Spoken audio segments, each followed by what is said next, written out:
Alright, so this will be my second time doing this kind of a video, which is basically like a preset breakdown. Posted this song, I don't know how long ago I dropped this song. In the process of me like promoting it on TikTok and Instagram and shit like that, they were like, oh, it sound good, like what mic you're using, what interface, like preamp and stuff like that. And I was just like, you know what?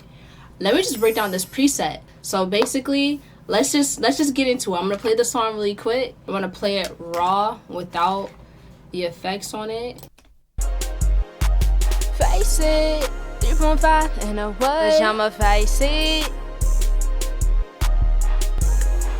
Doing shit you wish you could. You can't take it. Stunt in your face, bitch. Honestly, I'm listening to this and I'm not cringing as much as I usually would. I thought I was gonna listen to this and be like, what the fuck? I use Metatune as my auto tune. This key is F minor. Retune speed was at 3. At this point, I should have just did 100% correction. It's at 97. I just know like that's what it is. And then I love a flangus. A lot of my presets have the flangus. Like I might change the place of it, but most of my main vocal presets have a flangus. I like the sauce that shit adds to it. These are the settings for that.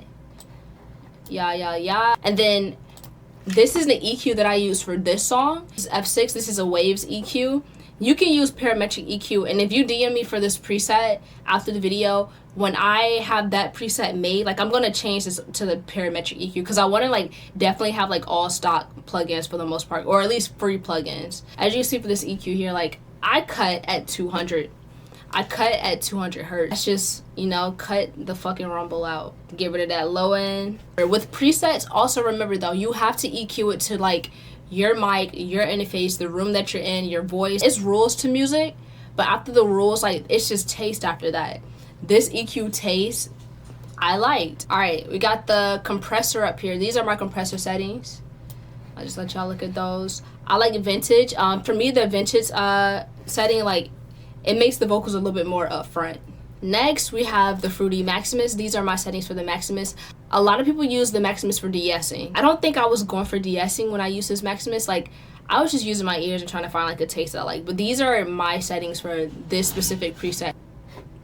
Soundizer. I've noticed that there's a love-hate relationship when it comes to this plugin. Like, some people really love it, some people really hate it.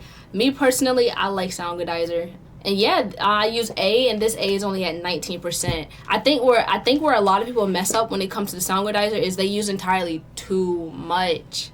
They use entirely too much. Some people will have this turned all the way up, and it's just like, brother. But I don't knock it only because like you don't know what sound someone is going for. Like a lot of people will be like, oh, someone mixes suck, but it's like, bro, it doesn't suck if that's what they wanted. Like just because like your ears don't like it doesn't mean like the shit sucks. It's just like, bro, if that's what they want, then like to them that shit is supreme. Next, we have the Fruity Limiter. The noise gate of this Fruity Limiter is so plus, bro. I'm always using that shit, especially being in a home setting to like record music. It's like, bro, throw that noise gate up there. I think I just loaded this up and then I just adjusted the noise gate. That's pretty much all I did.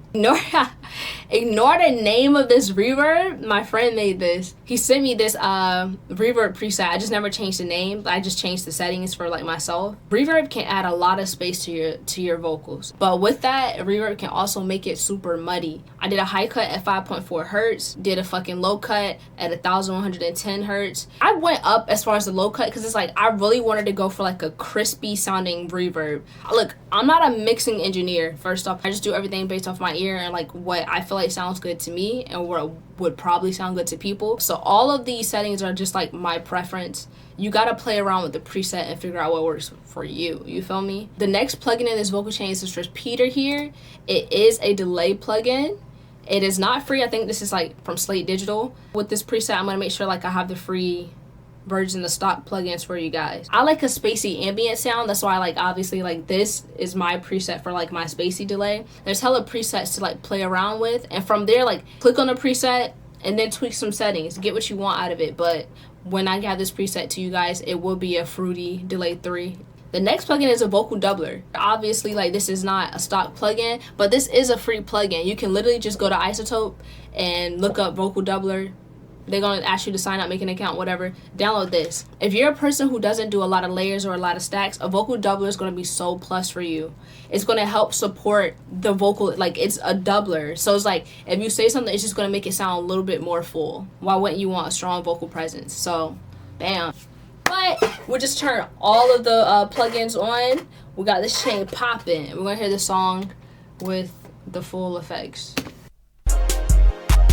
Face it, 3.5 and a what? But I'ma face it. Doing shit you wish you could. You can't take it. Stunt in your face, bitch. Cause you complacent.